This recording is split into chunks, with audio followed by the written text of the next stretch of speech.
Cuando por ahí ustedes nos escuchan a los periodistas que decimos, y el tema pasa por el vestuario, hablando de un equipo de fútbol, ¿no? Obviamente.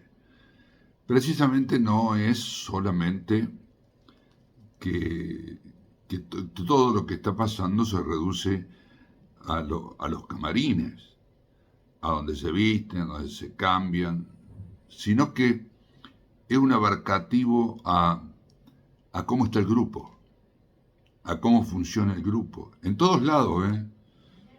En las concentraciones, en los entrenamientos, en los viajes. Y yo me animé a ponerle de título a esta columna Tevez y el vestuario, porque yo estoy convencido que el problema de Talleres antes de que viniera Tevez era lo que ocurría con el plantel. En el vestuario, vuelvo a repetir, en los entrenamientos, en las concentraciones. Y eso ya lo vio venir el cacique Medina, que venía nada más y nada menos de que ganar y de obtener el único título nacional oficial de AFA que tiene Talleres. Pero me parece que él ya empezó a observar que después de eso, lo que decimos el vestuario se empezó a poner raro. Jugadores que no se llevaban bien entre ellos, algunos jugadores que querían ser vendidos, algunos jugadores que no rendían bien porque pensaban que a lo mejor tenían que ser titulares y no eran. Es decir, toda esta serie de cosas me parece a mí que fueron avanzando y no se fueron solucionando ni con la ida de Cacique, mucho menos con la llegada de Guiñazú, después de ese hecho que se protagonizó en el vestuario, cuando prácticamente el presidente de Talleres hizo los cambios.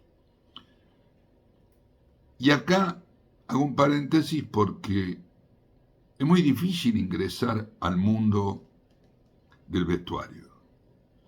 No podemos ir a los entrenamientos, no podemos ir a las concentraciones, no podemos ir al vestuario, ¿no? Pero bueno, hay cosas que se filtran, hay elementos o fuentes de información para nosotros que nos comentan una o tal cosa, pero en definitiva ese era el panorama que se vivía en Talleres. Y por eso pasó Guiñazú, que era interino, y por eso vino el otro chico, Lieberman, que también fue interino, y por eso se decidió contratar a un nuevo técnico con otro nombre, con otro andar, con otro currículum, como fue Coca, pero que claro que a todo eso que también Coca lo vio, se le sumó el famoso tema de la disputa con Fassi por la falta de refuerzos y porque había jugadores que se querían ir. Hasta ahí, yo creo que fue el proceso de descomposición del plantel que hizo que al final Coca se fuera sin debutar en la cancha. Y que rápidamente Fassi, en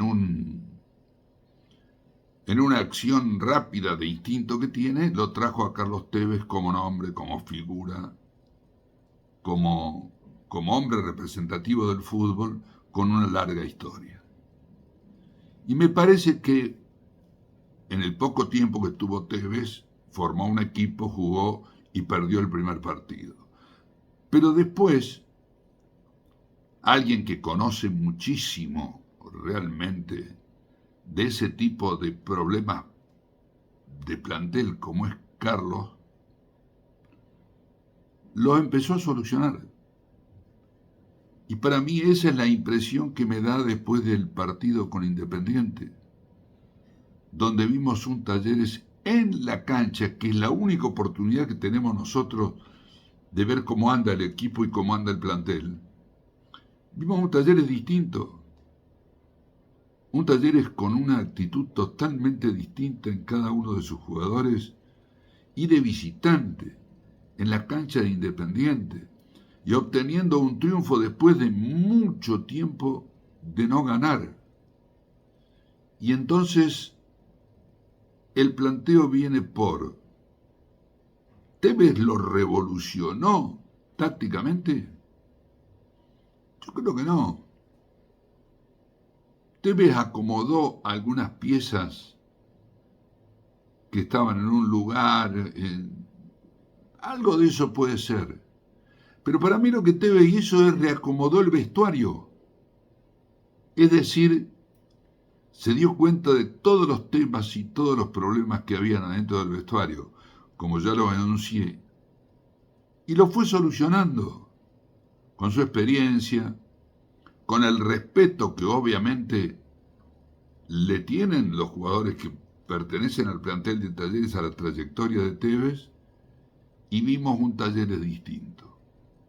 Ojalá nosotros no nos equivoquemos, o yo no me equivoque, en el diagnóstico, y de alguna manera ese haya sido el motivo central para ahora, con un plantel armado